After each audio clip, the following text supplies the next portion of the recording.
Now, if you really enjoyed the first part of this reading, we're about halfway through, then the fun is going to be levered in the second half, right? So we're going to lever up on fun here. You're going to see lots of ins and outs with the arithmetic and that sort of thing. But this is where we're going to actually start talking about the fundamental law, right? So the fundamental law of active management, and it's going to be presented here that there are three components. The way it was actually developed was two components, and then we added a third. That's actually what Clarke, Silva, and Thorley do, essentially add the third, transmission component to it. So we'll see, or coefficient. We'll see that in just a second. But we're kind of melting a couple of readings in the literature together here, not from the curriculum. This is the way the curriculum presents it, but things are being pushed together. So anyway, but we'll be able to separate them out a little more as we go forward. So we're going to get a preview here that eventually we're going to divide this into the basic fundamental law and the full fundamental law. And the full fundamental law is going to involve three elements, and the basic is only going to involve two of these. So three components are going to affecting the expected information ratio. So we want to know the information ratio. Remember, that's really what we're talking about here, right? So it's the information ratio. How do we use it to optimize the portfolio? We're talking about its limitations. We're going to implement it in terms of sector rotation, all that type of thing. Three components. And the one that we're adding here that is most fundamentally important and understandable from our perspective, and I think I would add most testable, is the idea of an information coefficient. IC, not IR. Information ratio, okay, this is the information coefficient. And this is actually a true measure of the manager's skill. So remember, I previously said, look, information ratio, you're trying to separate who's good from who's lucky. And that's true. What the fundamental law is going to do is it's going to break that information ratio down into two components. And the information coefficient is smarts. Right? So this is the information coefficient, it measures manager skill, and it is, again, ex ante, right? So we're talking about it before the fact. We are going to actually do one ex post thing, but I'll talk about that in a moment. So ex ante, it's the correlation between active returns and forecast active returns. So if you say the active return on this is going to be 2%, and the active return is actually 2%, well, that's great. Well, if we look at your track record for doing that, what's the correlation? When active returns are positive, okay, realized active returns are positive, well, are your forecasts accurate? Okay, negative, are your forecasts accurate? Well, to the extent that they are, you'll have a higher IC. So the IC is just the correlation between active returns and forecast active returns. So this is measuring your skill at forecasting, at least directionally, whether this stock is going to perform above its expectation. We could also do it ex post. This is going to measure the actual correlation, active returns versus the active forecast. And we'll see that this means that after the fact, we can go in and measure it. One of these is measured before. It's an expected. The other is after the fact. That's going to be the ex post. And we are going to have one little thing we're going to do with the ex post IC. When you see that, we're going to have it IC, and then a sub R is going to be for realized, right? So again, forecasting, it's one thing. We all have lots of positive alpha when ex ante. It's ex post that it's a little harder to generate. So typically, ex ante information coefficients are going to be less than 0.2. So that says that the correlation between what you say is going to happen and what actually happens, that's a really hard task, right? I mean, coming up, you're essentially predicting mispricing. So everybody else in the world, okay, says this is the price of the asset, but you're saying no, everybody else is wrong, I'm right. Well, if you can generate an IC of 0.2, that's pretty darn good, right? Okay, so dropping down to number 3, this is going to be the other fundamental here, that is breadth, and this is going to be the number of independent bets, okay, that the manager makes. So if you pick, if you're going to have a year and you pick one stock each month, and that's what you do, you say, okay, here's the stock of the month club, then your breadth would be 12. You've picked 12 stocks over this period. So the fundamental law is essentially going to articulate the fact, in its basic form, that the information ratio is going to be equal to the IC times the square root of breadth. We'll see that on the slide in just a moment. Okay, but that's the fundamental law. It's breaking it out into this idea of smarts versus how many times you apply it. Okay, now there's one other element here, the transfer coefficient. I was stumbling on what the C meant when I was talking about it just a moment ago. But the transfer coefficient says, well, okay, you've got this idea about what's going to go up and what's going to go down. That is, what's going to have superior returns and what's going to lag behind. Okay, but there are also constraints that are placed on portfolio managers. So if you're a pension, you are a portfolio manager, you get some business from a pension fund. They say, look, we want you to manage a portfolio relative to the S&P 500, but we want you to be long only. Right? So if you have a notion that things are going to go down or going to underperform, well, you can't short them. Right? So you're only going to be able to do those things that you think are going to go up, or I guess you could reduce weights, but you're never going to be able to short sell anything. Well, that's a constraint. Well, the transfer coefficient is going to be the correlation between the actual active weights, okay, what you're able to how you're actually able to weight things in your portfolio, and the optimal weights. And we're going to calculate optimal weights. You're not going to like it, but we're going to calculate those, or at least see the formula in just a moment. So what is optimal? What do you actually do? Well, if you can't do what's optimal, okay, then your transfer coefficient, that is your ability to transfer your smarts into active return in the portfolio, is going to be limited. Okay, so for an unconstrained portfolio, so if I tell you, here's my millions of dollars, you go out and you just manage the heck out of this because you have a high IC. Okay, you're going to take whatever bets you're going to have, okay, and your transfer coefficient is going to be equal to 1 because you're not constrained, right? So you can take short positions if you want, you can lever, whatever it is, right? But if you are constrained, then the positions you would like to take optimally and what you actually are allowed to do, those aren't going to be perfectly correlated. So the transfer coefficient is the correlation between active weights, okay, actual active weights, and optimal active weights. Okay, and if it's unconstrained, the transfer coefficient is 1, and if it's constrained, then the correlation won't be perfect. You won't be able to do some things that you wanted, so the transfer coefficient will be less than 1. All right, so 3 elements here. Okay, so that's going to be the IC. That is the information coefficient, correlation between what you say is going to happen and what actually happens. The breadth, that's the number of times you're applying your smarts. Okay, and then the transfer coefficient, this is, it doesn't matter if you're unconstrained because it's 1 and we're just going to be multiplying through by 1. But if you're constrained, you can't use all of your smarts, well, then your ability to realize active return is going to be diminished, is what we're going to see. All right? Okay, so here would be the optimal weights. So this is the optimal weight of asset I in the portfolio. So if you think of this as saying, okay, I have 10 assets in my benchmark. The benchmark's equally weighted, these 10 assets 1 through 10. Okay, what we're calculating here are the active weights. Okay, and this formula looks horrendous. I would be disappointed if this formula showed up on the exam, but nonetheless, the intuition here is not terrible, okay, but it's hard to see through the arithmetic sometimes.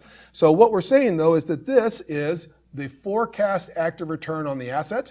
So if the forecast active return on the asset is 0, that means the asset's correctly priced, and you just hold it according to whatever the benchmark weight is. Okay? If it's positive, okay, then what's going to happen? Well, that's going to take this, and to the extent that this forecast return gets higher, okay, well, that's going to increase this first term. I'm going to get rid of some of this chicken scratch, otherwise it's going to build up way too fast because there's lots of stuff on this slide. So anyway, so what we're looking at here is this active return measure for the individual asset divided by its forecast volatility, stated as variance. Okay, and we could think of this as just saying, look, and the intuition, matter of fact, I'm just going to go ahead and do this. Let's forget about this for a moment, right? This is not the formula, right, if we forget about the second part. But this is active return for an individual asset over active risk. Well, in order to weight this, we got to have some sense of, well, how much active risk can we have? That's what the second part of the formula is, or how much will we have in the portfolio? That's what the second part is. But what you see here is that the higher the forecast active return, the greater the weight. Okay?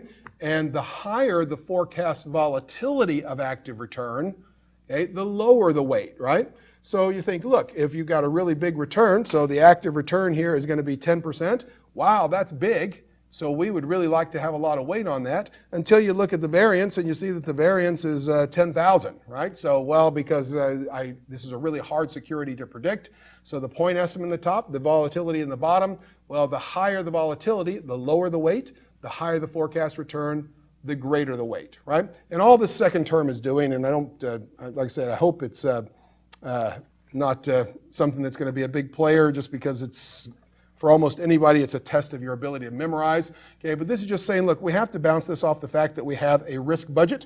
Okay, that is going to be, that's going to be our active standard deviation, or active risk in the portfolio. So we're going to say, well, we got to have all of our active weights are going to have to contribute to this, and the rest of this is just the weighting scheme to make that optimal. All right. So optimal weights positively related to the active forecast return, negatively related to forecast active risk, is all this is really saying. And of course, maybe this is something you throw on a formula sheet. And anytime you see these summations, those are hard to put into a multiple choice question, but it could certainly show up. I'm always disappointed when a really ugly formula shows up on the exam, just because generally memorizing ugly formulas does not enhance your ability to create alpha or be a superior manager. And I think generally the test is pretty good about that. All right. Okay, so we're looking at that kind of as a black box. There was some intuition about active weights. Now, let's look at Grinold's rule, and this is actually from Grinold and Kahn, I think, in 94. But nonetheless, since Professor Kahn isn't here, we won't worry about whether or not we're sliding him with credit. So this is looking at this forecast active return. All right, so the forecast active return is going to be equal to what? All right, and this is going to be something that the curriculum chooses to not investigate very carefully. All right. So what we see here is three components. Right. So we see the forecast active return is going to be the information coefficient times the standard deviation of this particular asset. So the information coefficient times the standard deviation times this score, S, right? And this score thing is what we don't get a lot of information on, and something I don't think you really need to worry about. The Grinold article was something like, why does my optimizer eat my alpha? And it's essentially preparing this to go into an optimizer as much as anything else. Okay, but this is just going to be a standardized score, right, with an assumed variance of 1. Okay, and what that means is I'm going to assign positive scores to some assets.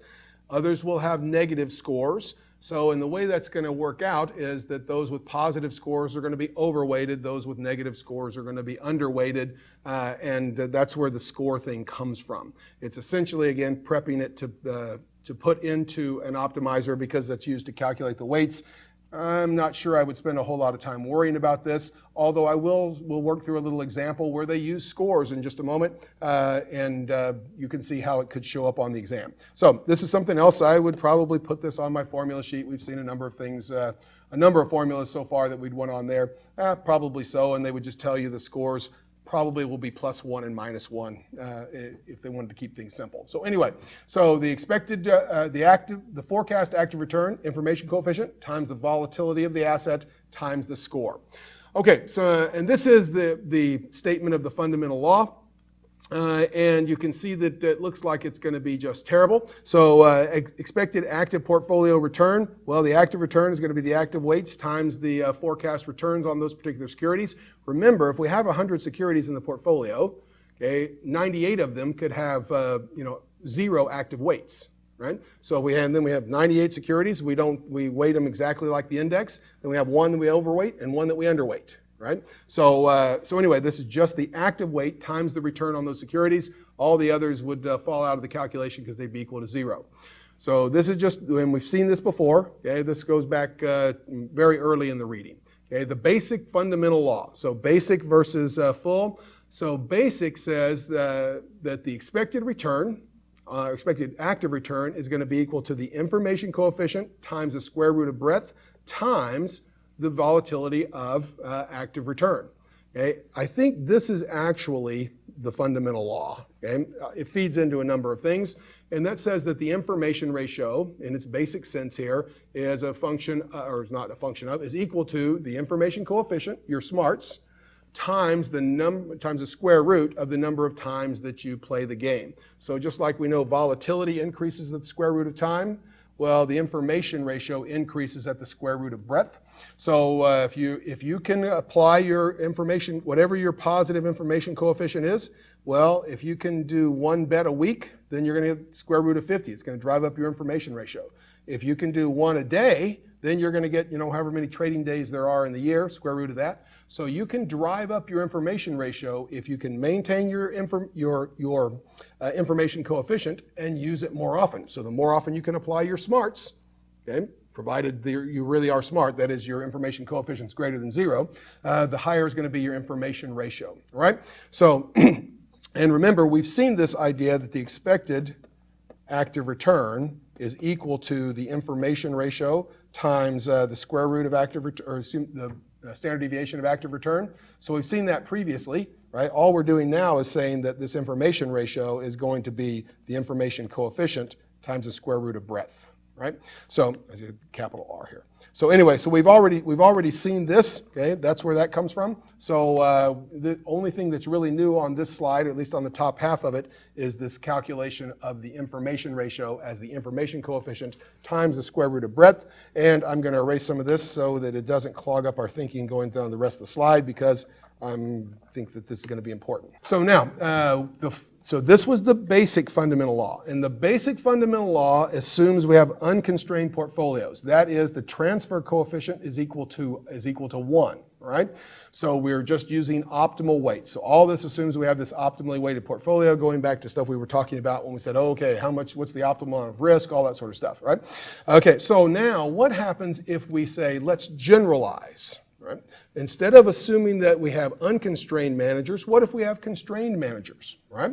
That is, what if what they would like to do with their active weights is not equal to what they're actually able to do? So maybe they're only able to do 80% of what they'd like to do. So the correlation between the actual weights and the optimal weights would only be 0.8. Well, if that's the case, okay, then they're not going to be able to realize the expected returns that you see up in the basic law. Their information ratio is going to be lower because they're not going to be able to take advantage of all their smarts, right? So the transfer coefficient just says, we've got some smarts, we're making some bets, okay, but we're not able to do everything we would like to do. So we know other things that, for whatever reason, we're constrained away from doing. So the full fundamental law, all it does is multiply, okay, by the transfer coefficient. Okay? Now, it's not like we're just multiplying by the transfer coefficient. This is actually what it is if you call it the correlation, solve for the equation. Okay? But it says the expected active return on the portfolio is going to be the transfer coefficient times the information coefficient times the square root of breadth times the standard deviation of active management, or the actively managed portion of the... I should start that over. Okay, the expected active return is transfer coefficient times information coefficient times the square root of breadth times the standard deviation of the active return, all right? And then the information ratio is just going to be the first 3 parts of that, transfer times information times the square root of breadth. So notice that if you understand the difference between unconstrained and constrained, you don't need these formulas, right? This is the generalized version. We call it the full fundamental law, but it's just the generalized version. So if you're doing a problem on the exam and they say the transfer coefficient is 0.8, well, you just plug in 0.8 here. Okay, but if they say, 2 investors unconstrained, then you know that the transfer coefficient is 1, so you don't have to put both of these into your memory or onto your formula sheet because they're both saying the same thing. Okay, it's just that one of them has been generalized to allow for the fact that what you know to do because of your smarts, you are sometimes prevented from doing because it's in the investment policy statement. All right. So anyway, the full fundamental law, expected active return, and the information ratio, I think those are things that you're going to want to have a handle on. Okay, so expanding a little bit. So when we have constrained portfolios, actual security weights are not equal to optimal weights. So the transfer coefficient is less than 1. So the transfer coefficient becomes this risk-weighted correlation between the optimal active weights and the actual active weights. So here's how we would calculate, is the correlation between the optimal weights times the standard deviation of each asset. And then what we're actually doing is the second component here. So it's just a correlation coefficient. Okay? Just like the IC, the information coefficient is a correlation coefficient. This is also a correlation coefficient. I think these are secondary formulas. Certainly they could show up on the exam, but the intuition here is much better. Rather than looking at the formula here, okay, they could describe it that way, I suppose, in a table. Okay, but what I would think of is, okay, the transfer coefficient. Okay, I've got my optimal weights in mind. What can I actually do? The correlation between those, what's that correlation? If it's 1, it's an unconstrained portfolio, and you're back to the basic law, right? Okay, we've seen both of these formulas before. There's only 2 of them. Well, I guess there's 4 formulas on the slide. Okay, but the same thing's going to apply here. So what we're going to see up on the top, this is basic. This is going to be full. So if we understand it for unconstrained, then we're just going to slip in a transfer coefficient term into the bottom. So we're going to end up saying that you don't need these 2 on the top. Okay, and in fact, the 2 on the top we've already seen. So these aren't new formulas. I'm trying to make you feel a little better about the formulas here, although you're probably thinking, what the heck, because you just saw them for the first time a few minutes ago. But anyway, so remember we said that the Sharpe ratio squared is going to be equal to the Sharpe ratio of the benchmark plus the information ratio squared. Okay, we've already done that. And we said the optimal amount of risk is going to be the information ratio divided by the Sharpe ratio for the benchmark times the standard deviation of benchmark returns. So we already did that, right? We've used that. We went through and verified the Sharpe ratios and all those types of things. Had a lot of fun with that. Okay, so we've seen those previously. Well, that was assuming that we were unconstrained, right? Now, what happens if we are constrained? Well, essentially, just like on 2 slides ago when we said, oh, we just multiply everything by the transfer coefficient. Well, we're going to multiply everything by the transfer coefficient here, but remember, if we're working with a lot of squares, we also have to square, okay, the transfer coefficient. So if we have a constrained portfolio, then the Sharpe ratio squared for our portfolio is going to be the Sharpe ratio of the benchmark squared plus the information ratio squared times the transfer coefficient squared. Remember, what if it's a constrained portfolio? Well, then this just becomes 1, right?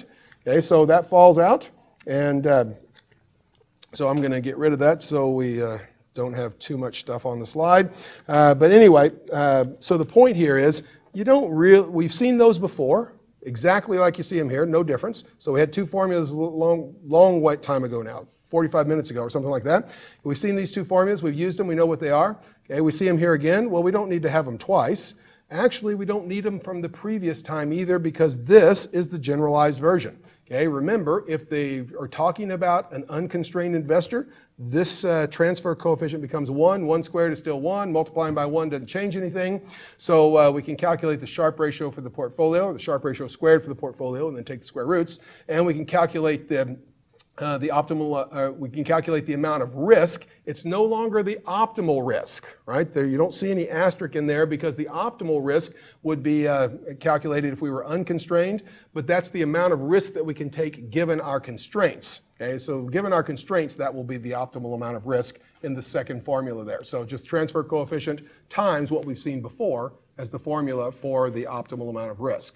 So anyway, so a couple of formulas here, not a big deal. But I think understanding when to use, when it's constrained and when it's unconstrained, hey, you want to make sure you have a handle on that. And I think they'll be, the test writers would be very explicit about when they're working in which environment. But if you're confused, okay, they don't say anything about it, you don't say anything about constraints, you should assume that it's an unconstrained world. Okay, they're going to tell you, I would think, about constraints actively, right? You can't do everything you want to do. They're going to have to give you the transfer coefficient, that type of thing, all right? So conditional expected active return. So now we're going to look at this ex post performance measurement. So we're going to look and see, well, all right, how well did this manager do after the fact? So conditional expected active return. Well, here is the expected active return given a realized information coefficient. So what we were doing before was ex ante. And we said, look, we think that this manager has an information coefficient equal to 0.1, all right? Which would actually be fairly high. Okay? But now what happens if ex post, we see that they made a bunch of bets, and the correlation between their bets and what actually happened, the information coefficient, okay, sub r, was only equal to, 0.05. Okay, so they had a bad year. Well, what we're learning here is the expected active return given a conditional, given the condition that we have this realized, that is ex post information coefficient. Right, so we're going to have TC, that is transfer coefficient, times this realized information coefficient times the square root of breadth times the standard deviation of active return. So we've seen all this before, right? Nothing new here. The only thing that we've added is this subscript r, right? Now, that's not why we're doing it, right? So there's something coming up. The big point from all this is coming up below. But anyway, that would be the expected active return given a conditional ex post information coefficient, right? Or conditioned on an ex post coefficient being something. So, all right, but let me move forward, and I'll tell you why that's important, or at least why Clarke, Silva, and Thorley thought it was important. And so, actual realized skill can be different from forecast skill. What is what we're saying here. So the actual active return is going to be the conditional active return plus noise. So when we look at the actual active return, so what was your active return for the period? Well, here's the expectation about what it should be. So the actual return is going to be what we expected plus some noise, all right? So when we look at actual active return, it's going to be equal to the expectation plus noise. Of course, noise can be anything, but it's the breakdown of this noise that we're really getting at here, all right? So this is the contribution, and we've actually seen a number of things that came out of the Clarke, Silva, and Thorley paper, but nonetheless, this is sort of the big point that they were getting to. Okay, and that is an ex post decomposition of realized active return of variance. There's going to be two factors here. One is going to be the variation due to realized IC, all right? So we thought the IC, we forecasted it to be 0.1, okay, but we got that from a number of years of data. Well, some years it was higher than 0.1 years, some 0.1, some years it was higher than 0.1, some years it was lower than 0.1. That's how we got our forecast. The realization, that is ex post at the end of the year, was different than 0.1. Well, we should expect that. Well, the variation due to the realized IC is going to be equal to the transfer coefficient squared, right? So, and this is actually the big deal, and may seem not so big to you, but nonetheless, this was where the thinking behind this whole paper started. Okay, is the variation due to the constraint-induced noise. So, in other words, when you constrain your money manager, okay, you're going to have variation. Ex post realized or actual realized return is going to be different from expected realized return. Some of that's going to be because some years they're smarter than others. That is, their information coefficient goes up and down. But some of it's going to be because you tied their hands, right? So variation due to constraint-induced noise is going to be 1 minus the transfer coefficient squared. And what we mean by that is, look, if we have a TC of 0.8, you take that and square it. Well, the actual return, if you look at the variation in that, then it's going to be 64% of the variation is going to be attributable to the IC, right? So the IC could be higher or lower than what we had hoped for, right? And then 36% is going to come from constraint-induced noise. So what happens here if we have an unconstrained portfolio? Well, if we have an unconstrained portfolio, then the transfer coefficient is equal to 1. Right? So that's what we mean. You can do whatever you want to do. So in that case, you take 1 and square it. You still get 1. So that would say 100% of the variation would be attributable to variation in the IC and nothing due to the constraints. But as that TC falls below 1, we're going to see that the variation in the IC is going to become less important, and the variation that accrues from the constraints is going to increase. Right? So the more constraints you put on your money managers, okay, the lower that TC is going to be, and the lower the TC becomes, the more constraint-induced noise you're going to get. So I would think this is a testable concept, and so you want to know something about how to break out the variation in ex post returns. So actual active returns. Okay, well, there's going to be an expectation plus some noise. Well, that noise can be positive or negative. You know, think of that as generating the variance. Okay, well, you can break that variation down into two parts. That comes from, hey, the manager had a good year, the manager had an off year, and then whatever constraints were imposed on the manager. All right? Okay, so the information ratio and manager selection, I think we've already talked through most of this, but let's have a quick review. So the investor is going to choose a combination of optimal risky portfolio and the risk-free asset depending on their risk tolerances, right? So we know that you're going to take, we're going to optimize our risky portfolio. That's going to be the benchmark, plus it's going to be the actively managed fund in some proportion, right? So we can calculate the optimal risk, go back, get the weightings, all that sort of stuff. That's going to be the optimal risky portfolio. That's going to give us the highest possible Sharpe ratio, And then we can move up or down based on our personal risk preferences. Okay, so the optimal risky portfolio is going to be the portfolio with the highest Sharpe ratio. That's what we're trying to do, maximize Sharpe ratio. Actively managed portfolio with the highest information ratio is going to have the highest Sharpe ratio. So the higher the information ratio, the higher the Sharpe ratio is going to be. And given an information ratio and a target level of active risk, the expected active return can be calculated thusly. That is, it's going to be the information ratio times the standard deviation of active risk. And we've seen that formula a couple of times already as we've gone through, although we've seen enough formulas and enough weird-looking subscripts and stuff that you may not remember it, even though we talked about it just a few minutes ago. All right? Okay, so anyway, so expected active return is going to be the information ratio times the standard deviation of the active return. And what we're going to do is we're going to combine the portfolios to make an optimal risky portfolio. That's going to give us the highest Sharpe ratio, and then we can adjust for risk from there. And this is going to give us an estimate, the expected active return. All right? So what about comparison of active management strategies? All right? So this is another way to use this same framework to look at active management strategies. So we could look at market timing versus security selection. So your market timer, you're trying to get in and out of the market. You can think of it as a sector rotation strategy, that sort of thing, versus, oh, I'm just going to pick good securities. Well, how does that work? Well, the information coefficient for a market timer is going to be equal to 2 times this thing, the number of correct bets over the total number of bets, minus 1. Remember, NC is the number of correct bets. So if you make 100 bets during the year, right, and 53 of them are right, okay, well, then you're going to have this, then this term in the middle here is going to be 53%, right? So it's just the percent of time that the market timer makes a prediction on the direction of the market and that they get it right. So, so 53%, that says, well, you know, you're betting the market's going to go up or the market's going to go down. When I go up, then I've got, I'm better than 50-50. I'm a 53% guy, right? So anyway, that's going to be the information coefficient. Once we know the information coefficient, okay, then we could, if we could estimate breadth, we could get the information ratio and we could work all through the formulas we've seen before. Note that a market timer that's only right about the direction of the market half the time is going to have an information ratio of 0, or excuse me, an information coefficient of 0, right? So we're going to say 2 times 0.5, well, that means you're right half the time. So if you just say it's going to go up, well, half the time goes up, half the time goes down, you're right half the time. So 2 times 0.5 is 1, minus 1 would give us an information coefficient of 0. So you got to be right more than 50% of the time if all you're doing is picking the direction for us to think that you have any smarts. So let's look at an example. So we have here Ben Dash. He's a market timer, and he makes bets on the direction of the market, and he's correct 53% of the time. It's almost like I've seen these slides before. We also have Ricardo Munoz. He's a security selector. That is, he's a stock picker, and he makes monthly bets on 10 stocks.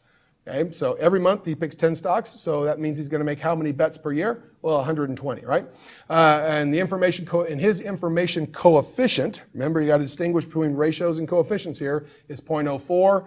Both are unconstrained, and the question is, calculate the number of bets that Dash has to make to have the same information ratio as Munoz. We know Munoz, we know his information coefficient, we know his breadth, so we can calculate his information ratio. Okay, we also can calculate the information coefficient for Dash, and then we're going to work backwards into the breadth that Dash has to take. All right? So looking at this really quickly, Munoz information ratio is going to be the information coefficient times the square root of breadth. That's just that's the basic fundamental law, right? Information coefficient times square root of breadth. Well, we're told the information coefficient is 0.04. He picks 10 stocks a month, 12 months in a year. So this is over the period for a year. To 120, take the square root of that, multiply it by 0.04. He has an information ratio of 0.438. All right? What about Dash? Well, Dash's IC is going to be 2 times the percent correct minus 1, which is just going to be 0.06. If you want to think, there's another way to think about that. It's just the percent he gets right minus the percent he gets wrong, right? If you say it's going to go up and it goes up, that's right. It does that 53 out of 100 times. If you say it's going to go up and it goes down, then you're wrong, right? So that must be 47% of the time. So you take 0.53 minus 0.47, then you get the 0.06 as well. So anyway, so the information coefficient for the market timer, 2 times the percent correct minus 1, in this case is equal to 0.06. Now, what about the information ratio? So we know the information coefficient. So we're going to have to work backwards, okay, into the information ratio, and he wants to match, or we want the breadth that would give Dash this information ratio of 0.483. So we know the information ratio is equal to the information coefficient times the square root of breadth. Okay, we know the information coefficient. We know what information ratio we're trying to mimic. So all we're doing here is solving for the breadth, right? So this is the information coefficient times the square root of breadth, and we know that's got to be equal to 0.438. Why? Because we want to know how many times does Dash have to apply his smarts to have the same information ratio as Nuno's. So his Nuno's information ratio is 0.438. So with a little bit of algebra, okay, we're going to get down and we're going to see that the breadth, the number of bets he has to take each year, is about 53. Right? So if he's making 53 bets a year, about once a week, and he maintains his information coefficient, he's right 53% of the time, well then, hallelujah, he'll have the same information ratio as Nuno's up here on the top line. All right? So we can look at different active management strategies, and we can work backwards and think about breadth and how that's going to impact us in those types of things. All right? Okay, sector rotation. So this is a sector rotation strategy, and we're going to think about how this works. And this is actually related back to the same idea as the scores that we saw previously. So that was the things that had this assumed variance of 1. And actually, that's the thing that fed into the optimizers. And some of the stuff's going to look a little bit weird here, but this would be a good example of how things could show up on the exam, given that we haven't spent much time talking about where those scores come from, and we haven't talked about it much because it is kind of complex, right? So the sector rotation applies market timing to rotate money into sectors expected to outperform, right? So you want to say, okay, I'm going to get into the healthcare sector, or I'm going to get into the utilities. So you're going to overweight utilities relative to whatever the portfolio overall would be. In this case, we're going to look at a two-sector world, that is healthcare and utilities. So the combined variability is going to be the variance of healthcare plus the variance of utilities minus this thing, all right? So 2 times the standard deviation of health, standard deviation of utilities, and then the correlation of the two. If you're looking at this and you're thinking, well, shouldn't there be some weights in there? Okay, well, the weights come through the scores, right? So essentially, that's how it works, and this is the way it feeds in. But there's a story for another day. This is the formula you want to use if you're talking about sector rotation and information ratios, all right? So anyway, so this is going to be our combined standard deviation. Oh, I didn't say to the 1/2 power. So anyway, so it's just going to be healthcare variance plus utilities variance minus this thing that I've circled in red. And remember, these are variances, okay? And these, okay, are standard deviations, right? So don't be confused. It's easy to start plugging, take numbers out of the chart on the exam and just start plugging in, okay? But you got to make sure that if they give you variance, make sure you calculate standard deviation or the other way around, right? So this is the combined active risk for the two. So the annualized active risk is going to be, okay, the annualized active risk is simply going to be the combined risk times the square root of breadth, okay, and then the annual active return, here it is, expected annual return. This is what we've seen before. So it's going to be the information coefficient times the square root of breadth times this combined annual risk, right? Or combined active risk, excuse me. So anyway, so we've seen both of these formulas elsewhere. In particular, this one is just a slight modification, so nothing new here, but let's apply it to an example and see how this all falls out, all right? Actually, this is an example that goes on for a while. So this has got, I think, 4, maybe 5 slides for it.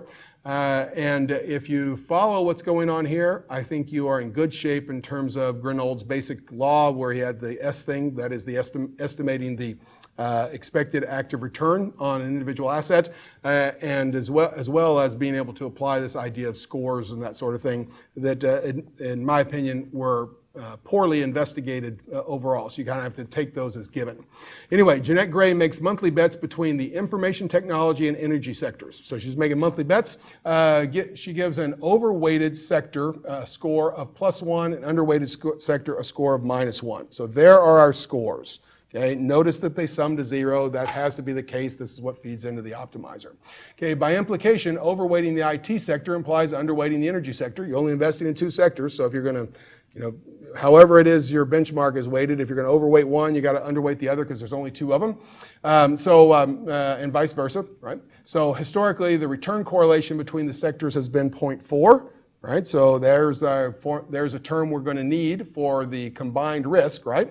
And Jeanette has been correct 65% of the time, right? So 65% of the time she's correct. That's going to be her IC, right? So sector rotation, her IC is 0.65. The data on the next slide, use the data on the next slide to compute the annualized active risk of the strategy and the annual expected return. All right, so let's have a look. So any numbers we need here are scores, +1, -1. We'll use those later. See sectors, correlation between the sectors is 0.4. IC is 0.65, and here's the rest of the data for the sectors. So the IT sector has an expected return of 0.12, standard deviation of 5%, energy of 8%, and a standard deviation of 3%. Notice that this is quarterly data, right? So when you calculate, standard deviation for a period of time, and you want to increase the period over which you're looking, remember standard deviation or risk increases at the square root of time. So if this is quarterly, you don't multiply by 4, you multiply by the square root of 4. That's just a tidbit from level 1, but a quick review because it's going to come into play in a moment. Okay, so the benchmark weights are 60% IT and 40% energy. So, and Janet here is going to make a call. She's going to say, I think IT is going to outperform or energy is going to outperform. We're going to assign a weight to the outperformer, +1. Then the other one's going to be -1. And we want to know something about our active risk, active return. All right?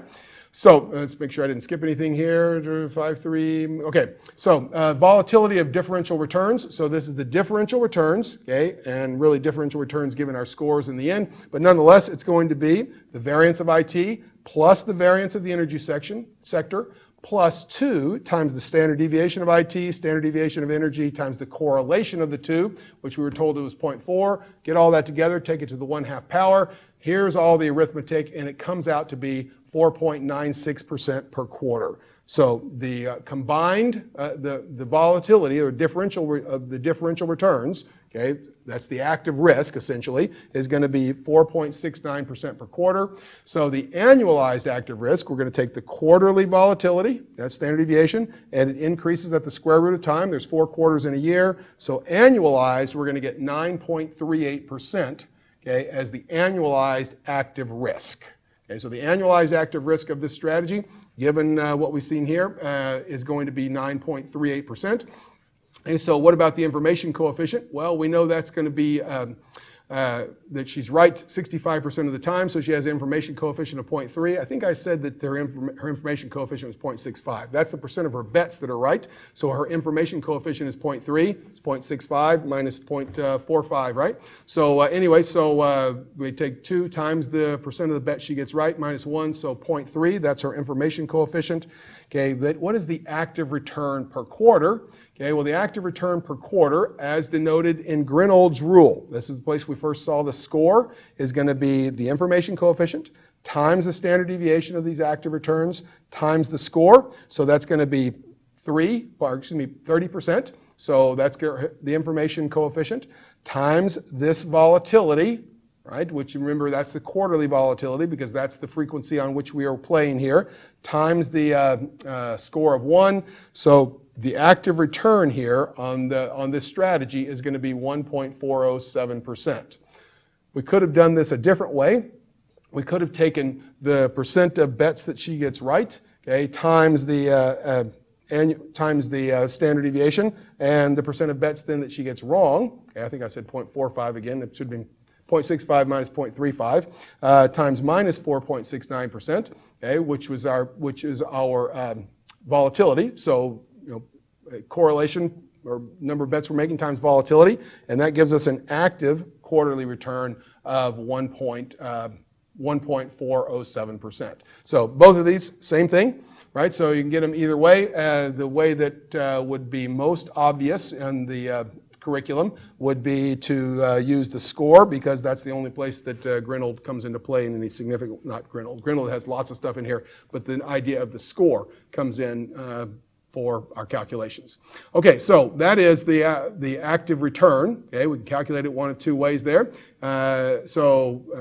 We see using Grinold's rule or just using the percent that she's right here, so that would work just as well. And then looking at annualizing that, their annualized active return is going to be the information coefficient times the square root of breadth times the active risk. Okay, well, remember the active risk is 9.38% per year, right? We had to multiply by the square root of 4, not by 4. So we're going to take the information coefficient of 0.3, the square root of 4, because these are quarterly things. She makes one bet per quarter, times this active risk, and of course this is annualized. This gives us an annualization, right? So an annualization for the information coefficient. And that gives us 5.628% as the expected active return. Alternatively, we could have said, look, you already calculated the expected quarterly return. Well, quarterly returns are not risks, so they don't increase in expectation, they don't increase at the square root of time. They increase with the number of times it's applied, right? So in expectation, we could have gotten the 5.628% that way as well, all right? Now, at this point, you're probably thinking, oh my gosh. My suggestion is that you get through the initial part, breaking down the returns, all that type of thing. You get into the fundamental law. You make sure you understand fundamental versus basic. And then as you progress here to this sector rotation strategy, this is different, right? And part of the problem is that we didn't fully investigate all of the formulas, so there's some stuff we kind of glossed over, which is frequently the case. You got to decide how deep a dive you want to do into mathematics. So all of the parts of the picture are not evident from just looking at the curriculum. You'd have to actually go back and ask Steve to come over for dinner and tell you about where we get all these types of things. At least that's the way I do it. So to finish this out then, if active risk is limited to 2%, how would the sector allocations alter? So remember, it was 60-40, so 60% in one, 40% in the other. So the deviation from the benchmark is going to be limited to 2% over this 9.38%. So the most of the deviation that we can have is 21.3. So if Janet believes that IT is going to outperform, well, IT in the benchmark had a 60% weight, okay, and we could increase that by 21.3 because we're betting that IT is going to outperform. That would give us 81% in IT, and of course that means the rest of it, or 40 minus the 21.3, would have to fall into the energy sector. And if you think energy is going to outperform, then you would do the same thing, only you would take the 40% base allocation to energy and add 21.3% to get 61.3. And you're probably really getting tired of this reading. So let's talk about the limitations of the fundamental law, and then we will be done, all right? So the limitations. So what are the limitations of this idea as we break down the information ratio? The information ratio is important. It's how we say we want to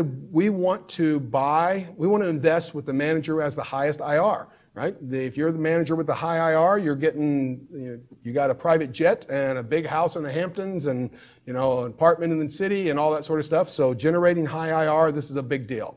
Well, ex ante, we have to know two things, right? So we got to know, or we rely on two things, the information coefficient and the breadth. Well, if we're trying to estimate what's going on with the information ratio, we can mess up either one of those. So we can think about the ability to predict, or the ability of the manager to forecast actual returns, right? So forecast returns versus actual returns on an ex-ante basis. What is the correlation between those? Okay, well, then we can think, well, that means that IC, the information coefficient, is going to have some volatility associated with it. Well, if you're really confident that the IC is constant through time, well, then the way we've done that previously might be okay. But if you think there's volatility in the IC, which of course everybody has volatility in their IC, right? Then we can incorporate that uncertainty into the expected active return. So we still have the IC, and we're going to multiply by the active risk here, but we're going to take IC and divide it by the standard deviation of this IC. That allows for uncertainty in the manager's actual. So remember, the IC was 0.1. Well, that sometimes is 0.08, sometimes it's 0.12. We had this prediction that it's going to be 0.1. Well, how wide are the deviations? Sometimes they're 0.2, sometimes they're 0. How do we get to 0.1 to begin with? Well, the smaller the standard deviation of IC, the greater the expected active return. But as that IC gets more and more uncertain, so in other words, we're building uncertainty in the information coefficient into our calculation, as that IC uncertainty gets bigger and bigger, okay, well, then we're going to see that the expected active return goes down. So the problem here is predicting ICs are going to be hard. Okay, the other side of this is what about breadth? Breadth, remember, and when I write it in my notes, I write independent in all capital letters. So bets, the breadth is the number of independent bets that the manager makes. The problem is bets are not necessarily independent. You get a forecast from the economists at the firm, and it says, oh, currencies are going to move this way, and you think, oh, that's going to impact these three firms, so you make buy or sell decisions. Well, those are not independent decisions. They're all impacted by this same information set, right? So maybe different, some information different between them, but they're all at least going to be correlated because they all use the same currency change forecast. So if you're relying on the same information, okay, then those bets are not independent, and that breadth number is going to be really hard to predict. So we can allow for that. The information requirements here are pretty big, but nonetheless, if the bets are reliant on the same or similar information, then we can think of the breadth as equal to n, okay, that's the number of bets, over 1 plus n minus 1 times the correlation. So how correlated is the information we're using to make these bets? Well, you can see that that's going to it's going to change our breadth number. It's going to make breadth smaller, so that n minus 1 times correlation. Well, we're going to see that we get something a little smaller than n in a normal case. So that's going to bring down the calculated information ratio. I don't know that this formula is all that important, but the idea here is that the information ratio that we calculate, okay, is likely to be, well, it's going to be difficult to calculate because we may not have a really good understanding of the breadth. That is the number of independent bets that the manager is in fact making. All right? Whew. Well, at the beginning of this, I told you this reading was a bear, and I'm hoping by now you believe me, or, well, maybe not. I hope you think it was easy. I got to talk to the authors, and I still thought it was a lot, but nonetheless, there's some things here that you can focus on, right? So you want to make sure that you can get the basics of active return, right? So how do we calculate active return, active risk, those types of things? That's going to be really important. The Sharpe ratio, and so an asterisk here being more important than a check mark, the Sharpe ratio versus the information ratio, you want to make sure you understand what's going on with that. You want to understand that we want the highest information ratio we can get because that's going to give us ultimately the highest Sharpe ratio. Okay, how those two things feed, how to calculate the standard deviations, the Sharpe ratios of a combined portfolio, that type of thing. I think understanding the full fundamental law, okay, is the way I would approach it. The partial or the basic law just says the TCs are equal to 1, so you don't need another set of formulas for that.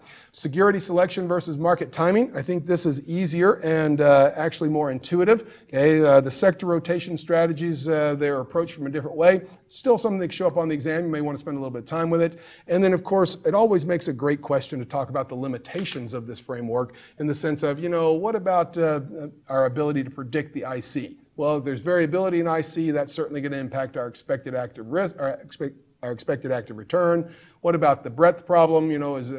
We rarely make independent decisions. Everything we do is sort of correlated with everything else we do. So the limitations in the fundamental law are also going to be important in terms of the intuition that backs up all of this material.